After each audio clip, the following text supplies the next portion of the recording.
spécial. Mais, et Yolande, la confrontation de ces deux comédiens formidables, c'est ce qui nous excitait. La communauté Emmaüs, ça nous excitait aussi et ça nous faisait plaisir de la mettre en avant.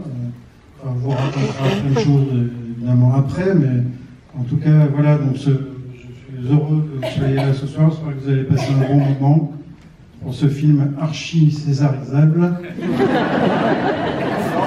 On s'y prépare. Hein.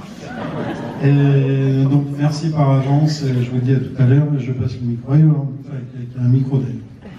Non, mais je sais pas, parce que nous, on va aller manger. Je peux pas le dire, ça, Yolande. On vient après. J'espère que ça va bien se passer pour nous aussi. Bravo.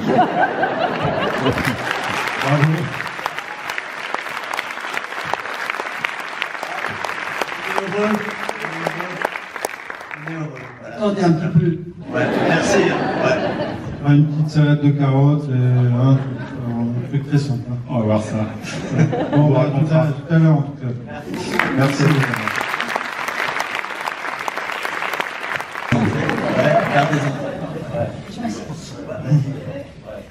Non, je déconne, mais en fait, non, mais en fait, le désir vient de, comme je disais tout à l'heure, de cette communauté, Emmaüs. On s'est senti, enfin, je sais pas, Benoît et moi, nous sommes les enfants de l'abbé Pierre. Non, je voudrais pas dire ça, mais.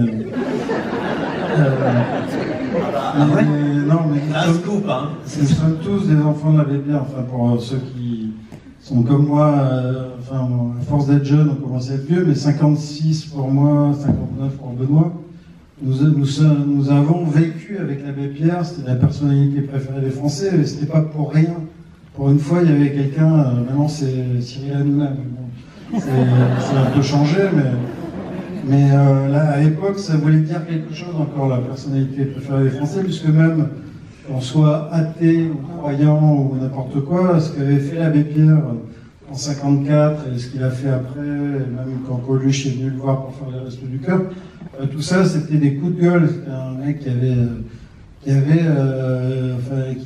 poussait des coups de gueule. C'est pour ça que non, Nicolas Hulot, je l'aime bien, j'aime bien ses convictions, mais on sent derrière qu'il est bien dans sa maison à Saint-Lunaire et que finalement il va s'en sortir quoi qu'il arrive.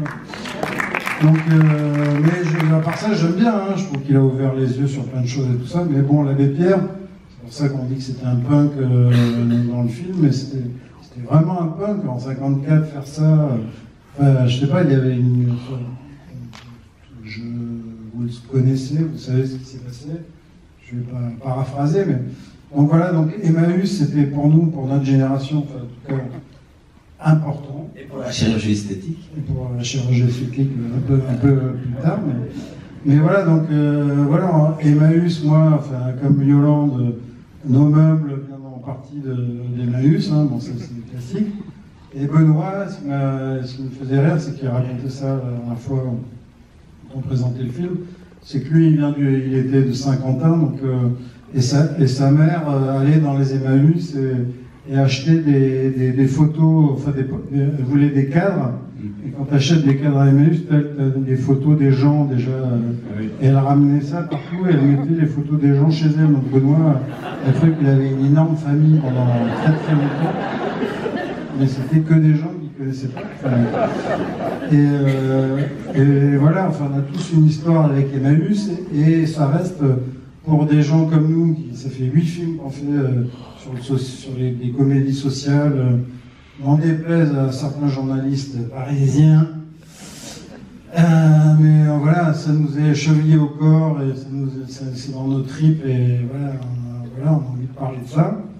Donc en fait, Emmaüs, c'était un fantasme en fait. Et quand on est allé dans cette communauté Emmaüs de Pau, on a trouvé une communauté gay. Rien n'est simple, hein, bien sûr. C'est que sur le fil du rasoir tout le temps, et des engueulades et tout ça, comme dans toute société humaine. Mais en tout cas, quand on est allé là-bas, ça nous a donné envie de faire le film, parce qu'on s'est dit, voilà, tout le film vient d'une question, où on va, où allons, comme dirait notre poète grolandais Edgar Lavaux. C'est où allons. Je vous raconte ça, c'est en aparté, mais à Groenland, il y avait un mec qui nous envoyait des lettres sans arrêt, un mec qui s'appelait Edgar Lavaux, donc, et qui était horrifié par les sketchs qu'on faisait à Groenland, et il commençait toujours par « ou allons ».